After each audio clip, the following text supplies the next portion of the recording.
Lucy's Kitchen. It's Lucy's Kitchen. Do-do-do-do-do-do. Lucy's Kitchen. Lucy's Kitchen. Lucy's Kitchen. It's Lucy's Kitchen. Lucy's Kitchen. Lucy's Kitchen. Oh yeah. Lucy's Kitchen. She's Lucy and she's got a kitchen. Lucy's Kitchen. And now that we've got your attention, let's cook. Hi there. Welcome to Lucy's Kitchen. I'm Lucy, and this is my kitchen. Today we're going to make a wonderful American tradition pot roast. Everyone loves pot roast, but this pot roast has something very special in it. It has American whiskey. I just love this pot roast, and so will you. Before we get started, I want to talk to you a little bit about the beef. You can use pretty much any cut of beef. This pot roast cooks very slowly, and so you can use a very inexpensive cut of beef. You can use a eye of round, whatever you have around. This is about 3 pounds of chuck roast. That's what I'm using today. And I like chuck roast because it's already kind of tender, and it has a lot of marbling from the fat that kind of runs through it. If you have too many huge chunks of fat, go ahead and cut them off. Trim the meat a little bit because you don't need it. But this is perfect. I love this one. The first thing we're going to do is brown the meat. I'm going to put aside the whiskey. I'll get to that later.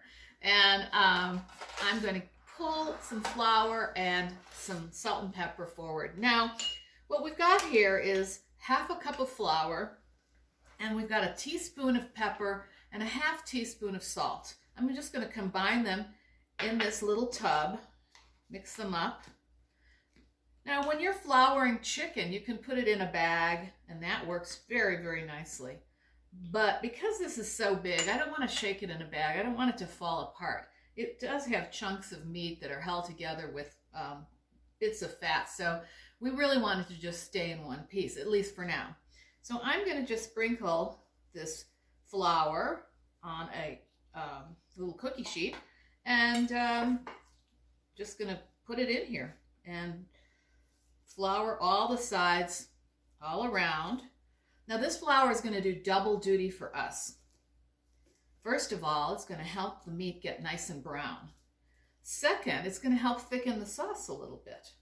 So later when we need to look at it and see if it's made itself into gravy, a lot will depend on whether the flour has done its job. So I'm just going to push that one in. And if you have little stubborn places, feel free to use your fingers and just put that stuff right in there. This is wonderful seasoned flour. Now, I wouldn't use it for something else once you've dipped the pot roast in it, but you could always save it in your freezer for another pot roast next week. It's probably enough for 2. So I'm done with that. We'll go over to the stove and we'll start browning the pot roast. Okay, I've been warming up my pan on low heat. I do that so that it gets evenly hot, and when you put the meat in, it doesn't lose temperature so quickly. So into the pot is going to go 3 tablespoons of olive oil. And as I look at it in there, I can see that it's nice and hot because it's rippling. Then I'm going to take a big tongs so that I don't burn myself. And this is pretty heavy, so I'm going to just carry this over in case it falls. And there we go. Nice. Woo! I'll get another one in a minute. All right. That's great. I'm turning the heat up now, pretty high, because I want to brown this meat on all sides. So as soon as it's ready to turn, we're going to wait about 2 or 3 minutes in between each turn. A new tongs. Prepared cook has lots of tongs. All right, it's been about 3 minutes. I'm going to just flip this massive thing over. Oh yeah. Oh, that's nice. Okay, we'll leave that on this side. Whew. Okay, so there is no reason whatsoever to touch this for at least a couple of minutes. If you do, you might kick off some of the flour and it'll make it stickier, and you don't want that. You just want this to just crispen up brown and be done. As soon as we're done with the two sides, I'm going to do the sides around. I'll show you how to do that. It's super easy, and then we'll move on to the rest of the recipe. All right, it's ready to turn. This time I'm going to use a big fork to give me a hand. As I said, I don't want it to fall apart. Now, I'm going to turn it on its side. Ooh. And we want it to cook on its side for a minute or two till it catches that good brown color. I've got my fork and my tongs ready. As soon as I think it's ready, I will turn it. Sometimes if you move it around, it feels like it's just a tiny bit stuck. And that really should indicate that it has browned okay. All right. Now I'm going to turn it to this side. Oh yeah. So it's okay to hold it. Now this is a trick you can use when you're cooking pork chops or chicken. You're doing a chicken breast on the stove and the sides don't get brown, but the top and bottom do. Well, turn it on its side like this. That's what they do in restaurants, and you'll be able to brown it just fine. All right, now I'm gonna, what we're really doing here is we're searing the meat. And one reason we do this is so that the meat cooks more evenly and stays tender and juicy. We're forming kind of a barrier on the outside, and the low heat is going to break that down very slowly, but once it's done, it'll be great. So, that's it. I'm going to just take this now, put it on the same plate, doesn't matter, because that flour, if it sticks, it's okay. I'm going to turn this all the way down now, because we're going to add our next ingredient, which is onions. All right, onions. Ow. Don't burn yourself. I'm going to throw that in there. Onions, garlic,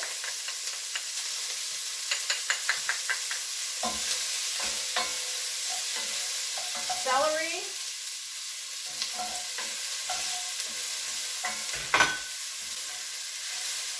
I've got some fresh thyme. I'm going to throw a couple of sprigs in there.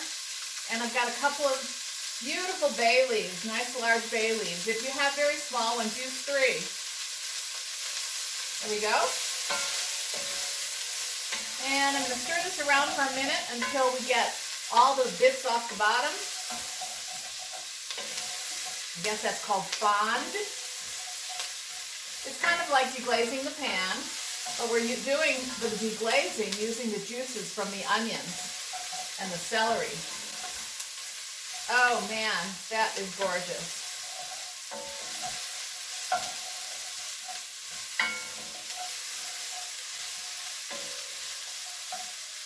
Now I'm going to put the pot roast right back in. So these onions are just softened slightly.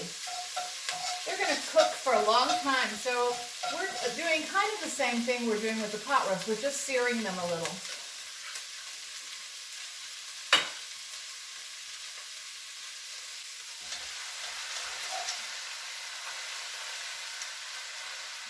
All right, it's now nestled very nicely inside the pot. And I'm going to add 3½ cups of beef broth around the sides.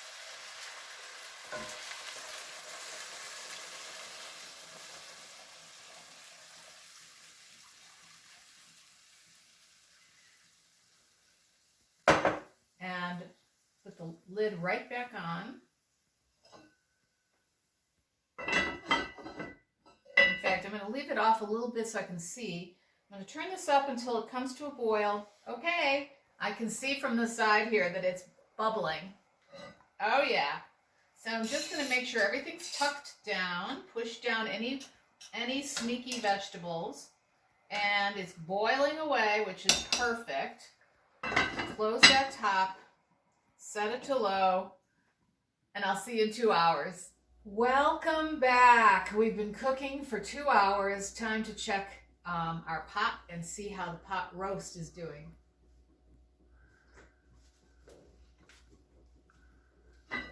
Oh, well, it looks beautiful. I'll take my fork and stab it. It seems a lot more tender. Still has a little ways to go, I think. And okay, this is a perfect moment to add the vegetables.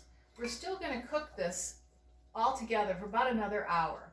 Right now I'm going to add these adorable baby carrots. This is about a half a pound of carrots. These happen to come from my garden, but you can get baby carrots all year round in the grocery store. They are a popular item now. In fact, I've even recently seen multicolored baby carrots. I wonder if they would be pretty in this dish. They probably would. So just adding the baby carrots, and I'm going to also add the mushrooms. Now, if you have large mushrooms, cut them in quarters. We want them to be chunky, so don't slice them. In my case, I've got these just adorable little babies. So I mainly have whole mushrooms in here. I've got a few that have been cut in half, and they'll be fine. But it's going to be awfully nice to get a whole mushroom on my plate. All right, so now I'm just going to spread them around a little bit and make sure that everything is kind of hovering in the liquid. It doesn't have to be covered, but hovering. And what I'm seeing is that it's still pretty liquidy, which is okay. And I know that the mushrooms are going to give up some of their liquid too. Okay, I'm going to cover this. Hold on. All right, I'm going to cover this baby up again and cook it for 30 minutes, and we'll come back. At 30 minutes, we're going to slice the meat and we're going to add our whiskey.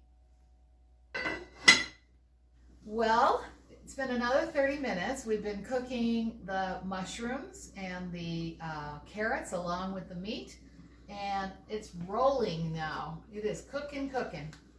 So let's take a look. Oh yeah, that looks delicious. I love it.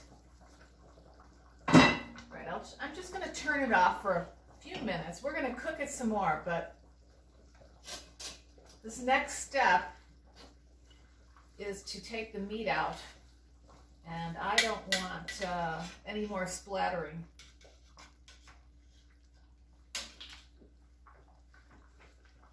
Okay, let's see. Oh yeah. Okay, now I'm going to take the meat. Looks like I got a few carrots too. And I'm going to just, whoa, put it on this board. And I'm going to check our gravy. Now, it looks pretty good, but don't forget, we're going to add some whiskey to this, and that's going to thin it out. So one thing that I like to do is to add, at this point, some cornstarch mixed with the rest, meaning a half a cup of the beef broth. Cornstarch is great because it helps to thicken, and you mix it with cold liquid. It just mixes, it doesn't clump up like flour, so it's very handy. It's going to thicken this really nicely.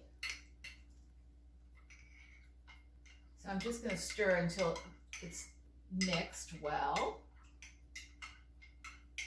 Okay. And pour it right in. And that is that. Stir it around around a little. Okay. Whoa. Something moved.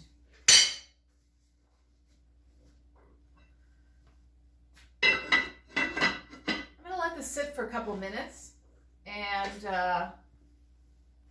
let's go and slice up the meat. All right, this is a little technique that I use when I make pot roast. It makes it a lot easier to serve, and it makes sure that all of the meat has an equal amount of this delicious gravy that it's been cooking in. So what I like to do is I just slice it. And oh, it's so tender. It's really great.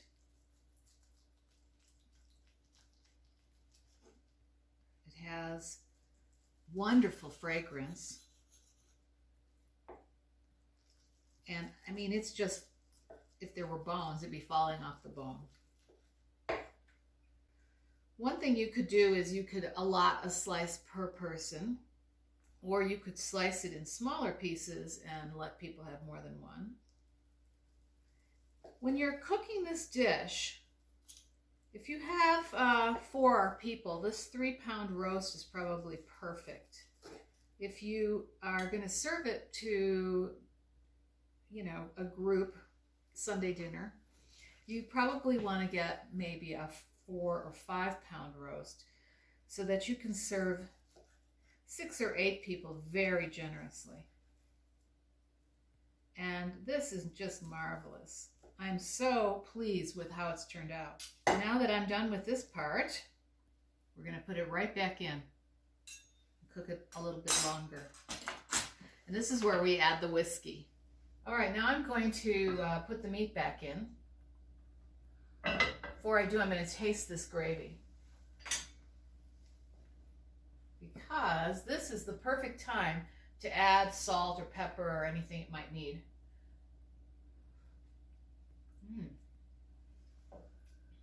Oh, it's really tasty. It's very good. I'm going to stir it up a little, and I think I will add some salt because it just needs just a little. As you recall, the only salt we've used so far was the salt in the flour, and I didn't use very much there. So don't be afraid to add a little bit more. I'm adding about a half a teaspoon, maybe 3/4 of a teaspoon. I don't want to add more than that because I don't want it to be too salty. You can always add salt later. It's hard to take it away. So I'm just going to stir this up. And the vegetables are beautiful. It looks fantastic. So I'll put the meat back in. And then we are going to add our secret ingredient.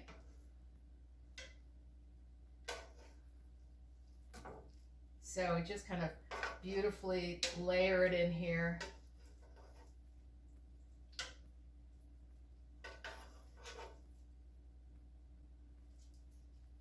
And, oh, that's lovely. All right, I'm going to turn it back on and bring it to a boil. But in the meantime, I've got to add the whiskey. So I'm going to add some. All right, I'm going to add a little more. Oh, I think that's perfect. Now we've got a half a cup. And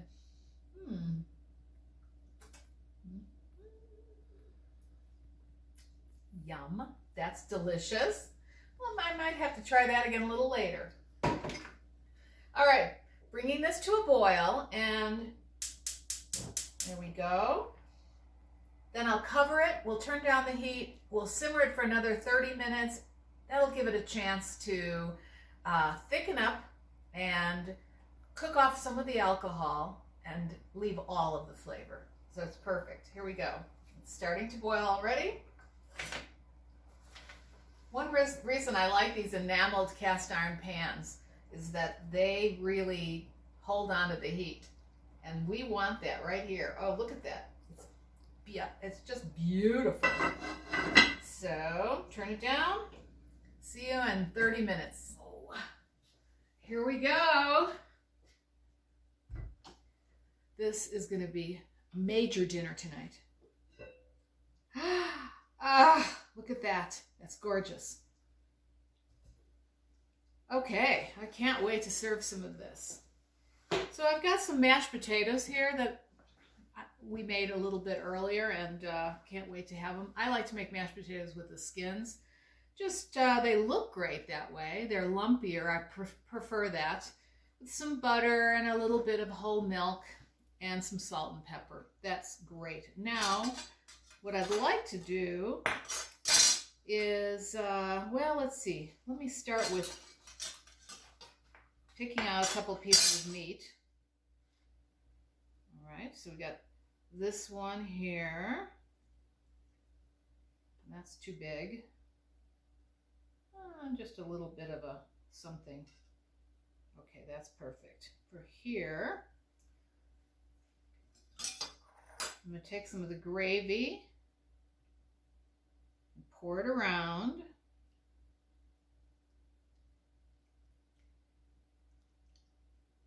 And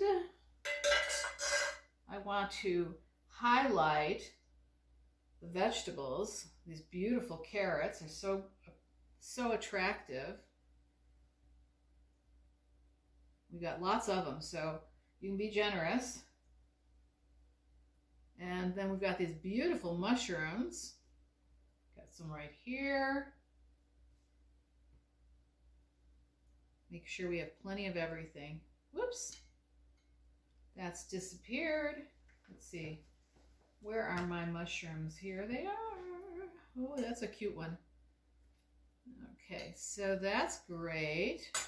And I need to take my towel, clean off the rim here. Okay. And just for a little color, I'm going to throw on some parsley on the stew. I already put some on the mashed potatoes. There we go. Look at how pretty that is. All right, here we are. Oh, here's a fun idea. Throw a little parsley around the rim. Looks very restaurant-y.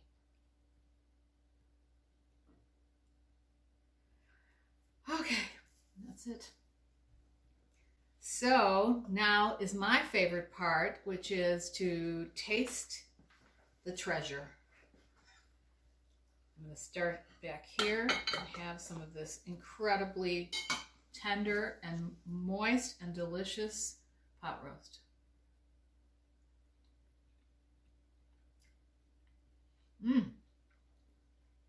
It's wonderful. I can really taste the whiskey. It's just a marvelous mellow flavor that just adds to the, I'd say, the home-cooked nature of this dish. It really, really is wonderful. There's no one you can't serve this to. I would definitely serve it to your fanciest friends. The whiskey is what really does it. It's what really makes it. The meat is so tender, it just falls apart. It's perfect. All right, well, that's it for today.